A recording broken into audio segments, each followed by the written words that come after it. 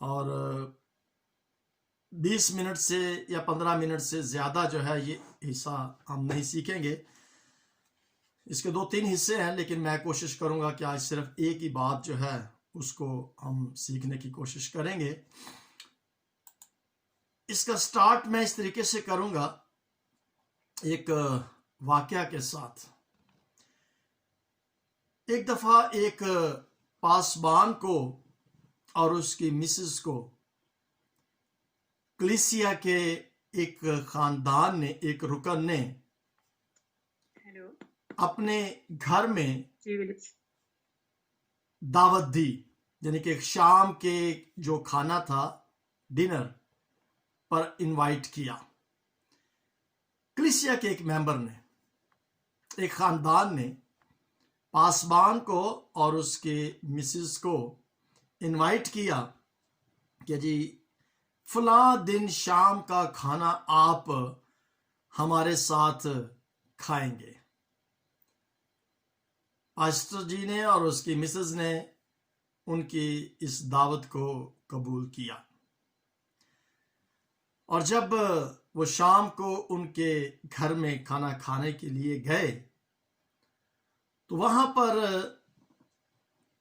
لازم بات، جب گھر میں گئے، بیٹھے، ملے اور کھانا جب تھا ٹیبل پر لانے لگے تو پاسٹر جی کی جو مسز تھی انہوں نے سوچا کہ میں بھی ہیلپ کرتی ہوں اس بہن کی کہ کھانے کو کچن سے گھر ٹیبل پر جو ہے وہ لایا جائے. تو انہوں نے ان کی رہنمائی کی اور وہ کچن میں گئیں اور سامان جو تھا وہ اٹھا کر تو ٹیبل پر لانے میں ان کی رہنمائی کرنے لگے. کچن کے اندر ایک کیلنڈر لگا ہوا تھا. اب میرے پاس یہاں پہ کیلنڈر نہیں ہے کیونکہ ہمارا کیلنڈر جو ہے وہ بھی کچن میں لگا ہوا تھا، اور خواتین جو ہیں وہ کچن کے اندر کیلنڈر کو اپنے ضرورت کے مطابق جو ہے وہ اسے لگاتے ہیں. تو اب کچن کے اندر جو کیلنڈر ہوتا ہے وہاں پر ایکسکیوز می ڈیٹ کے ساتھ کچھ لکھا جاتا ہے کہ آج ہم نے یہ پکانا ہے، یا جو بھی اپوائنٹمنٹس ہوتی ہیں ان اپوائنٹمنٹس کو وہاں پر لکھا جاتا ہے تاکہ خواتین جو ہیں وہ اس کے مطابق اپنا جو شیڈیول ہے اس کے مطابق وہ کام کر سکے، تیاری کر سکے، یا اس کے مطابق آگے فردر جو ہے وہ جا سکے.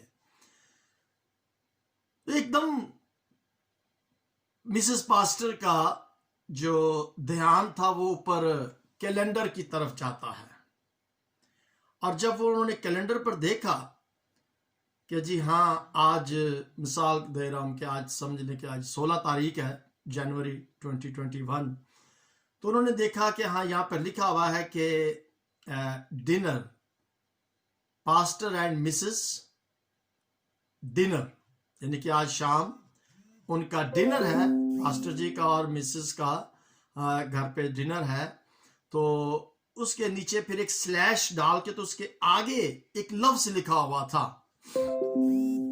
اور وہ لفظ یہ لکھا ہوا تھا کہ ڈسٹ آل بائبلز، ڈسٹ آل بائبلز. ہاں جی، اپنے مائک کو ذرا بند کر لے، نہیں تو مجھے پھر یہاں سے والیوم بند کرنا پڑے گا. اوکے، کیونکہ ریکارڈنگ ہو رہی ہوتی ہے اور ریکارڈنگ میں ذرا پھر تھوڑی ڈسٹربنس ہو جاتی ہے. فیس بک پر بھی لائیو ہے ہم، اور یوٹیوب پر بھی لائیو ہے، تو پلیز ضرور اپنے مائک کو ضرور چیک کریں. تو یہ تھا لکھا ہوا پاسٹر اینڈ مسز، آگے لکھا تھا ڈنر، اور سلیش ڈال کر آگے لکھا تھا ڈسٹ آل بائبلز. یعنی کہ آج پاسٹر جی اور ان کی مسز جو ہے وہ ہمارے ساتھ ڈنر پر آ رہی ہیں، اور ہم نے کیا کرنا ہے کہ تمام جو بائبلز گھر میں ہیں ان کے اوپر سے جو مٹی ہے اس کو ہم نے صاف کرنا ہے. گھر تو سارے کو صاف کرنا چاہیے،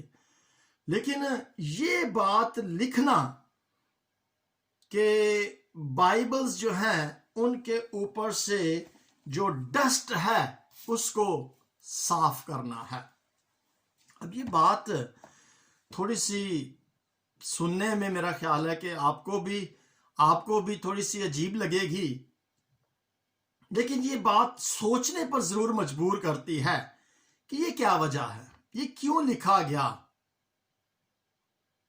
مجھے ایک اور واقعہ یاد آ گیا ہے، اس کے ساتھ ہی میں آپ سے سوال یہ پوچھنا چاہوں گا، اس واقعہ کو اور جو بھی میں سناؤں گا اس دونوں واقعہ کو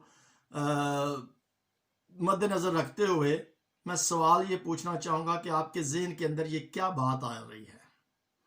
سوال یہ ہے، لیکن میں ایک اور چھوٹا سا واقعہ میرے ذہن میں آ رہا ہے، خدا کا پاک روح القدس جو ہے وہ آگاہی دیتا ہے، اور یہ واقعہ ایسے تھا کہ جب میں ابھی اسٹوڈنٹ لائف میں تھا، یعنی کہ سیمنری کر رہا تھا، تو ہمیں جو ہے نا وہ علاقہ دیا جاتا ہے پریکٹیکل کرنے کے لیے، یعنی پاسبان تو ہم نہیں تھے، لیکن ایز اے اسٹوڈنٹ سیمنری کرتے ہوئے پاسبانی کا کام جو تھا وہ کوئی نہ کوئی علاقہ دیا جاتا تھا کہ ہم وہاں پر جا کے خدا کی خدمت کو کریں۔ تو یہ 1993 کی بات ہے، 83 میں نے میٹرک کی تھی، اور 84 کی بات ہے جب میں نے سیمنری کے فرسٹ ایئر میں تھا، 1984 کی بات ہے۔ تو یہ فروخ آباد سے آگے ایک گاؤں تھا، اس گاؤں میں مجھے پریکٹیکل کے لیے شام کے ٹائم، سیٹرڈے کی شام کو وہاں پر عبادت کی جاتی تھی۔ تو گاؤں تھا، وہاں پر ایک دفعہ میں نے پہلے بھی ایک واقعہ بتایا تھا کہ وہاں پر ایک آدمی تھا، بوٹا اس کا نام تھا، اور وہ ٹانگا چلایا کرتا تھا، گھوڑا گاڑی۔ اچھا، وہاں پر واقعہ یہ ہوا کہ جب چرچ کو کھولا گیا، 2-3 لڑکے تھے، وہ صاف صف کرتے تھے، تو ہفتے میں ایک دن عبادت کی جاتی تھی سیٹرڈے کی شام کو۔ تو میں پھر نا وزٹ کرنے کے لیے نکلا، لوگوں کو کہنے کے لیے کہ جی میں آ گیا ہوں اور ہم آؤ چلے مل کر عبادت کرتے ہیں۔ تو ایسے ہوا کہ ایک گھر کے اندر جب میں گیا تو وہاں پر انہوں نے کہا کہ بھائی صاحب جی ہماری بیٹی جو ہے نا وہ بیمار ہے، تو آپ پلیز کائنڈلی ہمارے لیے نا دعا کریں۔ تو میں نے کہا کہ جی ٹھیک ہے، ضرور دعا کرتے ہیں، لیکن میں ایک چھوٹا سا حوالہ پڑھنا چاہتا ہوں۔ انہوں نے کہا جی بالکل ضرور، ٹھیک ہے آپ حوالہ پڑھیے گا۔ تو میں نے کہا جی بائبل مجھے دے، کیونکہ میری بائبل جو بیگ تھا پورا وہ تو چرچ کے اندر میں نے رکھا تھا، اور پھر میں ویسے وزٹ کے لیے گیا لوگوں کو کہنے کے لیے۔ تو میں نے پھر انہیں کہا کہ جی ذرا بائبل جو ہے وہ مجھے دیں۔ تو وہ جلدی سے اس کی جو بڑی بہن تھی، چھوٹی بہن جو تھی وہ بیمار تھی، تو بڑی بہن جلدی سے نہ گئیں اپنے کمرے کے اندر، اور انہوں نے اس بائبل کو وہاں سے اوپر جو پرچھتی ہوتی ہے نا، پرچھتی، یہ آپ سمجھتے ہوں گے پرچھتی کیا چیز ہوتی ہے، یعنی کہ لکڑی کے ایسے ٹکڑے لگائے جاتے ہیں تو ان کے اوپر برتن جو ہیں وہ رکھے جاتے ہیں۔ تو وہ بائبل جو تھی وہ اس کے اوپر پڑی ہوئی تھی، اور اس نے اس بائبل کو لیا اور میرے پاس آئی، اور جیسے ہی وہ آئی تو بائبل کو جب اس نے کھولا تو اس کے اندر ایک کنگھی پڑی ہوئی تھی۔ تو اس نے ایک دم امی سے کہا کہ امی آ ویگا کنگھی جی لب دے سا لب دی نہیں سی پئی، یعنی کہ بائبل کے اندر وہ کنگھی پڑی ہوئی تھی، اور وہ اس کنگھی کو پتہ نہیں کتنے عرصہ سے ڈھونڈ رہے تھے اور وہ ان کو مل نہیں رہی تھی۔ اب آپ ان دونوں واقعات سے اندازہ لگا سکتے ہیں کہ میرا جو کوسچن تھا، جو سوال تھا، کہ آپ ان دونوں واقعات کو مد نظر رکھتے ہوئے کیا چیز آپ کے ذہن کے اندر آتی ہے۔ اگر کوئی بتانا چاہے تو موسٹ ویلکم، آپ اپنے مائک کو کھول سکتے ہیں اور بتا سکتے ہیں۔ میں تھوڑا سا مائک کھول دیتا ہوں تاکہ آواز جو آپ کی سنائی دے سکے۔ If anybody would like to tell something، ان دونوں واقعات کو دیکھ کر، جی کون؟ جی سسٹر نیلا، یس۔ جی پہلے تو بہت ہی سمپل سی بات ہے کہ یہی پتہ لگ رہا ہے کہ کلام کو وہ کھول کر پڑھتے نہیں ہیں، رائٹ۔ اور بڑی افسوسناک یہ بات ہے کہ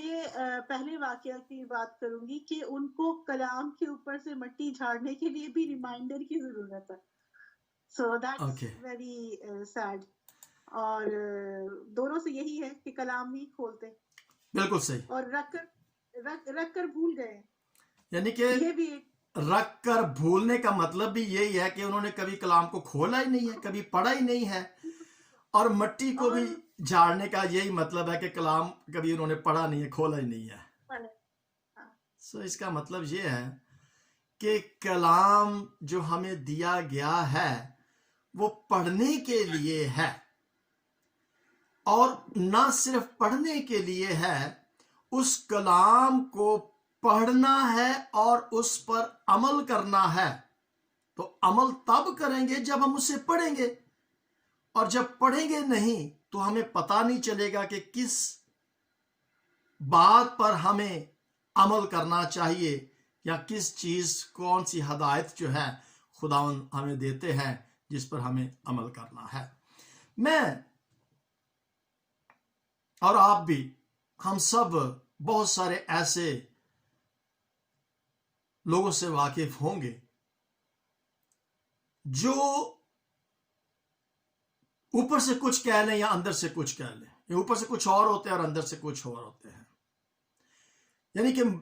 ظاہری طور پر اس بات کو ظاہر کرنا کہ ہم بہت زیادہ ریلیجس لوگ ہیں, ہم بہت زیادہ مذہبی ہیں, خدا پرست ہیں, ہم بہت زیادہ یوں کہہ لیں کہ راست بازی کو ظاہر کرنے والے لوگ ہیں, لیکن حقیقت میں اندر میں وہ نہیں ہوتے جو وہ ظاہری طور پر دکھاتے ہیں. ایسے لوگوں کے لیے ایک لفظ ہے منافقت. انگلش میں اسے ہپوکریسی بھی کہہ سکتے ہیں. یعنی کہ اپنے آپ کو وہ ظاہر کرنا یہ جانتے ہوئے کہ ہم وہ نہیں ہیں. اب یہاں پر ان دونوں واقعات کو بتانے کا مطلب آپ سمجھ ہی گئے ہیں اچھے طریقے سے کہ یہ لفظ ہپوکریسی یا منافقت ایسے آج بھی اس دنیا کے اندر بہت سارے لوگ ہیں جو یہ ظاہر تو کرتے ہیں کہ ہم یہ ہیں, لیکن وہ خود اس بات سے واقف ہیں اور جانتے ہیں کہ وہ جو ظاہر کر رہے ہیں وہ نہیں ہیں. یہ ایک بہت ہی خطرناک سچویشن ہے, بلکہ میں اگر اسے سچویشن کی بجائے اگر میں یہ گناہ کہوں تو یہ ایک بہت بڑا گناہ ہے. آپ ضرور تفصیل کے ساتھ اس حوالے کو پڑھیے گا, رومیو اس کا 2 باب اور اس کی یہ جو ہم نے ابھی 17 آیت سے 24ویں آیت میں پڑھیں, تو ان 6-7 آیات کو جب آپ غور کے ساتھ پڑھیں گے تو آپ کو اندازہ ہو جائے گا کہ اصل میں یہاں پر خداوند یسوع مسیح ان فقیوں کو, ان فریسیوں کو, ان یہودیوں کو بتانا کیا چاہ رہے تھے. تو اس لیے میں اسے گناہ کہوں گا, بلکہ ہے بھی یہ گناہ, کیونکہ خداوند یسوع مسیح اصل میں جو تعلیم ان کو دے رہے تھے وہ ان کے کردار کے یا ان کے اعمال جو تھے ان کے مطابق ان کو وہ تعلیم دے رہے تھے. یہاں پر یہ لکھا ہوا ہے نا کہ وہ ان کو تعلیم دے رہا تھا, ان کو بتا رہا تھا کہ حقیقت کیا ہے, ان کو آگاہ کر رہا تھا کہ جو آپ کر رہے ہیں وہ نہیں ہے جو آپ ہیں. میں اس کو سچویشن کو نہیں بلکہ اس کو میں گناہ کہوں گا, اور جس کو خداوند یسوع مسیح نے انیلس کیا, اس کو انیلائز کیا, اور اس کو پھر انہوں نے ڈسکرائب کرنے کی ان کو کوشش کی, ان کو بتایا کہ یہ حقیقت ہے. اور اگر میں یہ کہوں کہ بہت ہی مشکل یہ گناہ ہے, بہت ہی خطرناک, اور ٹھیک ٹھاک یہ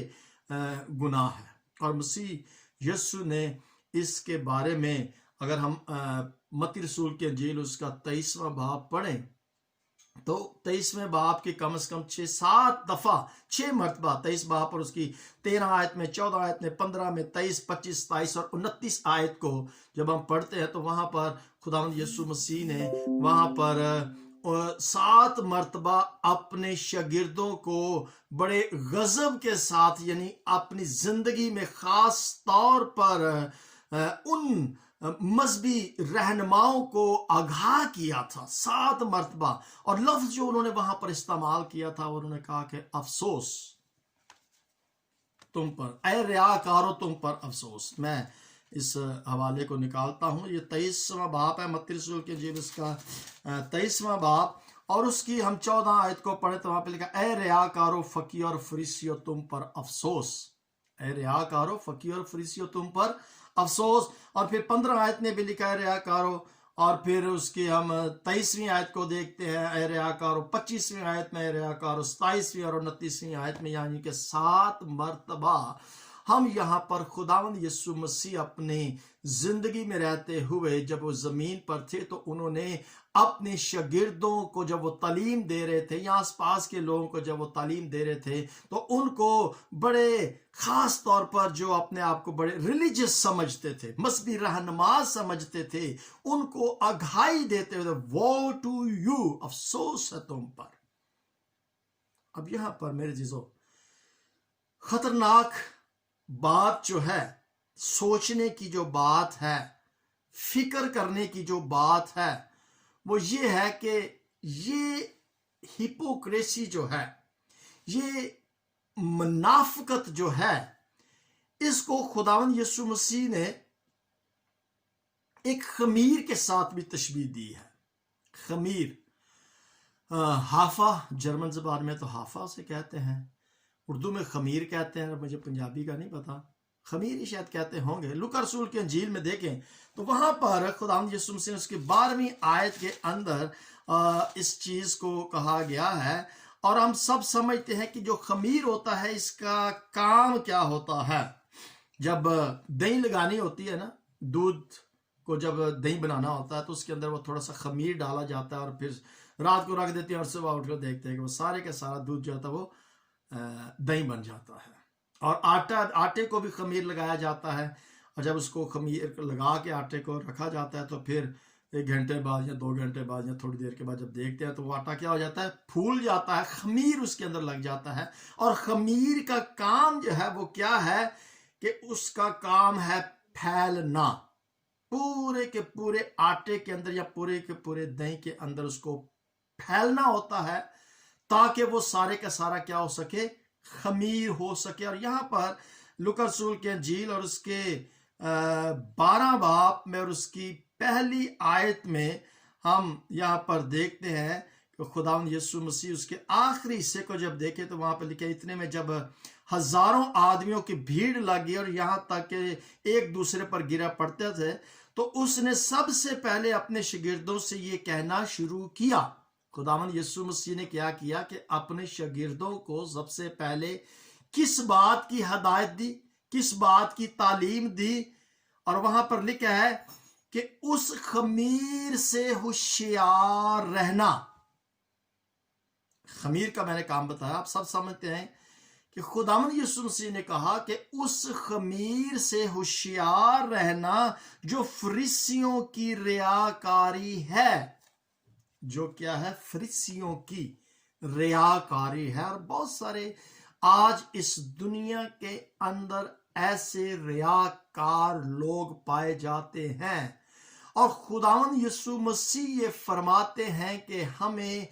ایسے ریاکاروں سے جو خمیر کی مانند ہیں ان سے ہمیں ہوشیار رہنے کی ضرورت ہے، کیونکہ وہ اپنے اس خمیر کو، اس منافقت کو، اس ہپوکریسی کو کیا کر رہے ہیں کہ وہ پھیلا رہے ہیں. یعنی یہ خاص طور پر مذہبی رہنماؤں کے لیے ہے، بلکہ میں یہ کہوں گا کہ ہر ایک مسیحی ایماندار بیٹے بیٹی کے لیے خداوند یسوع مسیح نے کہا ہے کہ ہمیں ان سے ہوشیار رہنے کی ضرورت ہے. اور خاص طور پر مذہبی جو رہنما تھے، یہ فقی اور فریسی جو بڑے اپنے آپ کو راست باز بنانے کی